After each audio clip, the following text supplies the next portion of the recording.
Hello दोस्त, sky unlimited YouTube channel पर आप सभी का स्वागत है। आइए शुरू करते हैं पॉलिटिकल साइंस का आज के अपने अगले टॉपिक से, जिसमें हम उच्चतम न्यायालय तथा उच्च न्यायालय, सुप्रीम कोर्ट और हाई कोर्ट के बारे में जानेंगे। तो आइए दोस्तों शुरू करते हैं उच्चतम न्यायालय या सुप्रीम कोर्ट से। भारतीय संविधान के भाग 5 में अनुच्छेद 124 से लेकर 145 तक उच्चतम न्यायालय या सुप्रीम कोर्ट के बारे में कहा गया है। भारत में एकहरी व एकीकृत न्यायपालिका है, जिसके सर्वोच्च शिखर पर भारत का उच्चतम न्यायालय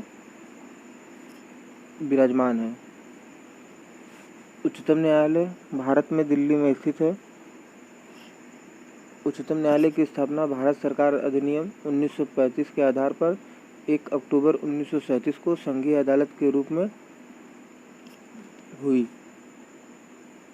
25 जनवरी 1950 को संघीय न्यायपालिका को भारत के उच्चतम न्यायालय के रूप में जाना गया।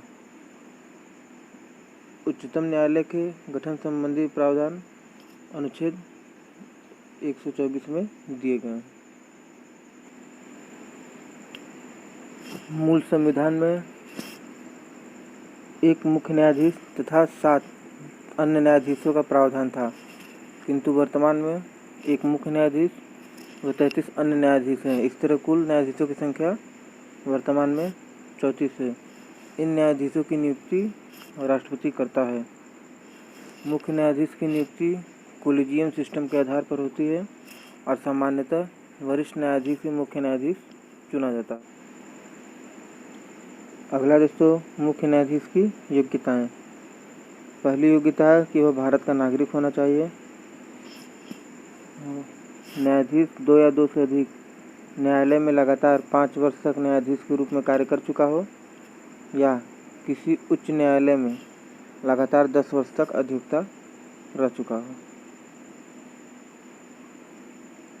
अगला दोस्तों, शपथ।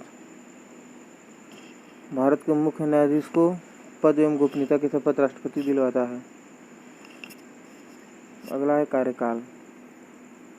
एक बार न्यायाधीश की नियुक्ति होने पर 65 वर्ष तक न्यायाधीश अपने पद पर बना रह सकता है। मुख्य न्यायाधीश अपना त्यागपत्र राष्ट्रपति के नाम संबोधित करता है। संसद की सिफारिश पर भी राष्ट्रपति मुख्य न्यायाधीश को पद से हटा सकता है। मुख्य न्यायाधीश को सिर्फ साबित कदाचार और असमर्थता के आधार पर ही महाभियोग लगाकर हटाया जा सकता है। अभी तक किसी भी न्यायाधीश पर महाभियोग नहीं लगाया गया है। न्यायालय के गठन, स्थापना, अधिकारिता, शक्तियों के विनियमन से संबंधित विधि निर्माण की शक्ति भारतीय संसद को प्राप्त है। अगला दोस्तों, सुप्रीम कोर्ट का क्षेत्राधिकार। पहला, प्रारंभिक क्षेत्राधिकार। सुप्रीम कोर्ट के प्रारंभिक क्षेत्राधिकार के अंतर्गत वह केंद्र तथा राज्यों के बीच के विवाद को निपटाता है। 2 राज्यों के बीच या 2 या 2 से अधिक राज्यों के बीच के विवाद को उच्चतम न्यायालय देखता है। दूसरा है अपीली क्षेत्राधिकार। उच्चतम न्यायालय देश का सबसे बड़ा अपीली न्यायालय है। इसे भारत के सभी उच्च न्यायालयों के निर्णयों के विरुद्ध अपील सुनने का अधिकार है। इसके अंतर्गत 3 प्रकार के प्रकरण आते हैं: संवैधानिक प्रकरण, दीवानी और फौजदारी। तीसरा है दोस्तों परामर्शदात्री क्षेत्राधिकार। राष्ट्रपति को यह अधिकार है कि वह सार्वजनिक महत्व के विवादों पर उच्चतम न्यायालय का परामर्श मांग सकता है, अनुच्छेद 143 के अंतर्गत। न्यायालय के परामर्श को राष्ट्रपति स्वीकार करे या न करे यह उसके विवेक पर निर्भर करता है। अगला है अभिलेख न्यायालय।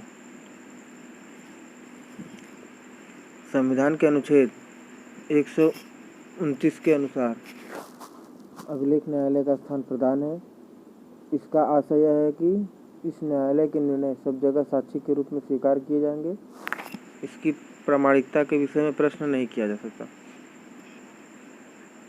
अगला है पुनर्विचार संबंधी क्षेत्राधिकार। संविधान के अनुच्छेद 137 के अनुसार सर्वोच्च न्यायालय को यह अधिकार है कि वह स्वयं द्वारा दिए गए आदेश या निर्णय पर पुनर्विचार कर सके और यदि वह उचित समझे तो उसमें आवश्यक परिवर्तन भी कर सकता है। अगला है मौलिक अधिकारों का रक्षक। भारत का उच्चतम न्यायालय नागरिकों के मौलिक अधिकारों का रक्षक है। अनुच्छेद 32 सर्वोच्च न्यायालय को विशेष रूप से उत्तरदायी ठहराता है कि वह मौलिक अधिकारों को लागू कराने के लिए आवश्यक कार्रवाई कर। न्यायालय मौलिक अधिकारों की रक्षा के लिए बंदी प्रत्यक्षीकरण, परमादेश, अधिकार परीक्षा लेख व उत्प्रेषण लेख जारी कर सकता है। अगला है दोस्तों उच्च न्यायालय या हाई कोर्ट। राज्य के न्यायिक प्रशासन में उच्च न्यायालय की स्थिति शीर्ष होती है।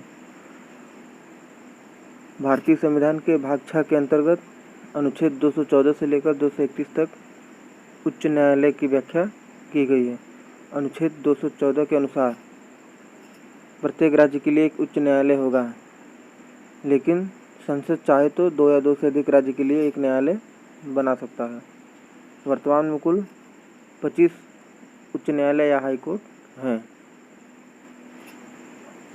अगला है दोस्तों उच्च न्यायालय के न्यायाधीशों की नियुक्ति। उच्च न्यायालय के न्यायाधीशों की नियुक्ति राष्ट्रपति करता है।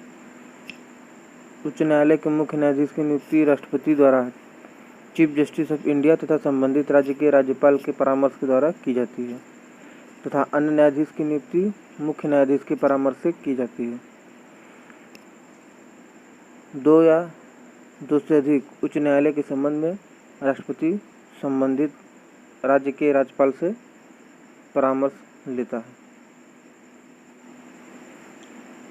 अगला है दोस्तों उच्च न्यायालय के न्यायाधीशों की योग्यताएं। पहला, वह भारत का नागरिक होना चाहिए।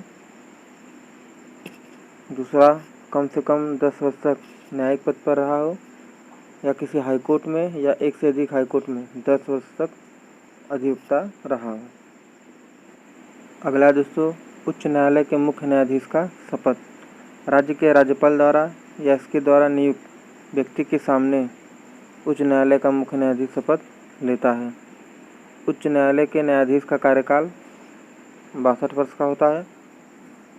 अपना त्यागपत्र मुख्य न्यायाधीश राष्ट्रपति के नाम संबोधित करता है। उच्च न्यायालय के मुख्य न्यायाधीश को उसी प्रकार हटाया जा सकता है जिस प्रकार सुप्रीम कोर्ट को न्यायाधीश को, अर्थात महाभियोग द्वारा। अगला है दोस्तों उच्च न्यायालय के क्षेत्राधिकार, जिसमें पहला है प्रारंभिक क्षेत्राधिकार। इसके अंतर्गत दोस्तों नागरिकों के मौलिक अधिकारों के क्रियान्वयन के लिए अनुच्छेद 226 के अंतर्गत आवश्यक निर्देश, विशेषकर बंदी प्रत्यक्षीकरण, परमादेश, निषेध, उत्प्रेषण तथा अधिकार परीक्षा के लेख जारी करता है उच्च न्यायालय अपने प्रारंभिक क्षेत्राधिकार के अंतर्गत। दूसरा है अपील अधिकार। अपील अधिकार में दोस्तों ये मुख्यतः फौजदारी एवं दीवानी मामलों के अंतर्गत सुनवाई करता है। फौजदारी मामलों में अगर सत्र न्यायाधीश ने मृत्युदंड दिया हो तो उच्च न्यायालय उसके विरुद्ध अपील को स्वीकार कर सकता है। दूसरा, दीवानी मामलों में उच्च न्यायालय में उन सब मामलों को अपील की सुनवाई करता है जो 5 लाख या इससे अधिक की संपत्ति से संबंध हो। अगला दोस्तों उच्च न्यायालय में मुकदमों का हस्तांतरण। यदि किसी उच्च न्यायालय को ऐसा लगे कि अधीनस्थ न्यायालय में विचाराधीन वह किसी विधि के किसी सार्वग्रथित प्रश्न से संबंधित है तो वह उसे अपने यहाँ हस्तांतरित कर सकता है और उसका निपटारा कर उसे तुरंत अधीनस्थ न्यायालय को वापस भेजता है। उच्च न्यायालय को न्यायिक समीक्षा की शक्ति प्राप्त होती है, जिसके अंतर्गत वह अपने द्वारा दिए गए निर्णय की समीक्षा कर सकता है। अगला है प्रशासकीय क्षेत्राधिकार। उच्च न्यायालय को अपने अधीनस्थ न्यायालयों के अधीन नियुक्त पदोन्नति व छुट्टियों के संबंध में नियम बनाने का अधिकार है। दोस्तों, हमारा आज का यह वीडियो आपको कैसा लगा, और अच्छा लगा हो तो कृपया लाइक, शेयर एंड सब्सक्राइब ज़रूर करें। धन्यवाद।